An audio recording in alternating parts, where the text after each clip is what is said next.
Hello, it's Laura here with another interactive card tutorial. This time I used the flap mechanism to lift the lid of the beautiful box of chocolates.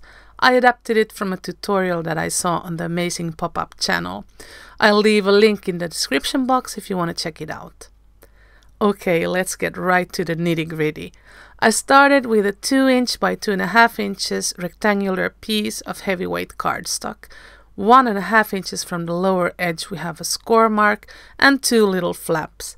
They are about 1/4 inches or 7 millimeters tall, and then there is another 1/4 inches distance until the strip widens from 3/8 inches to 2. This is where I'll adhere the pull tab in a moment, but first let's cut our flap with a sharp Kraft knife. I like to use a metal ruler and run the blade about 3 or 4 times in the same spot to get a clean cut.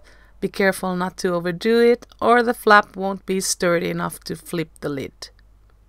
Okay, now we can add some liquid glue and adhere one of the pull tabs to the front of the piece right up to the score mark.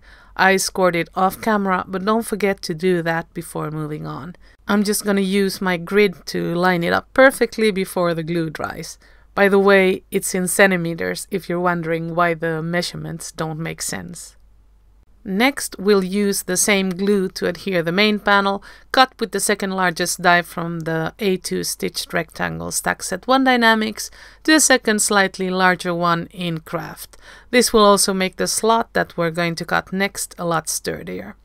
Before we start cutting it, let's adhere the second pull tab to our almost completed flap mechanism with liquid glue as well. If you don't have the pull tab slider dynamics, you can just cut a 1.5 by 5.25 inch strip of cardstock, score it in half, add glue to both halves, and insert the flap part before it dries. Okay, so the slot is about 7/8 inches or 2.3 centimeters wide and 1/8 inches or 3 millimeters tall, and it's located 1 1/8 inches from the upper edge of the white panel. That's 2.8 centimeters. Before we move on, let's erase those pencil marks. Next, fold the 2 little flaps and insert the pull tab through the slot.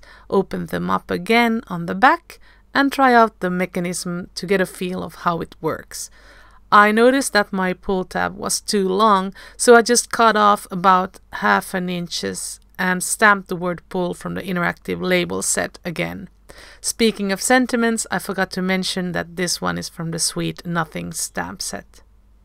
To keep our mechanism in place, we need to cut a 1/4 inch tall color piece out of printer paper and wrap it around the pull tab. Close it with liquid glue or score tape and adhere it near the edge of the panel. There we go. Let me just check that the pull tab is straight. Let's move on to adhering the chocolate box lid to our flap. I'm trimming the 4 corners of it before using liquid glue to bond the 2 pieces. Make sure not to overlap the edge of the flap or the lid won't be able to flip correctly. Now we can cover the white flap with a smaller heart.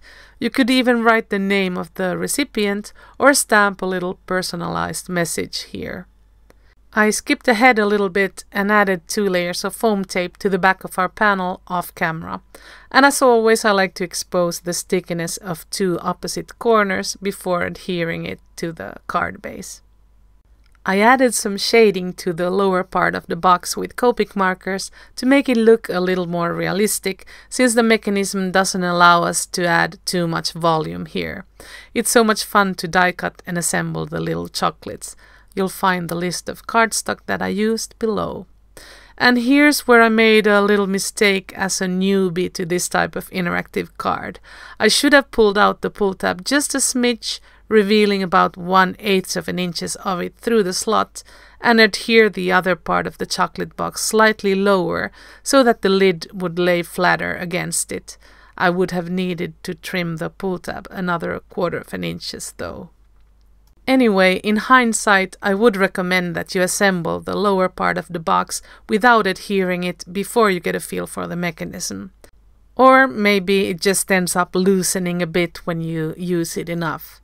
I tried shaping the lid with my hands and even adding some weight on top of it to flatten it, but as I said before, the correct solution would be to pull out the tab a smidge and adhere the other part of the chocolate box slightly lower. It's still a fun card, even though my lid is a bit raised, so go for it. Check out the description box for all of the details, and if you have any questions, just leave a comment and I'll get back to you.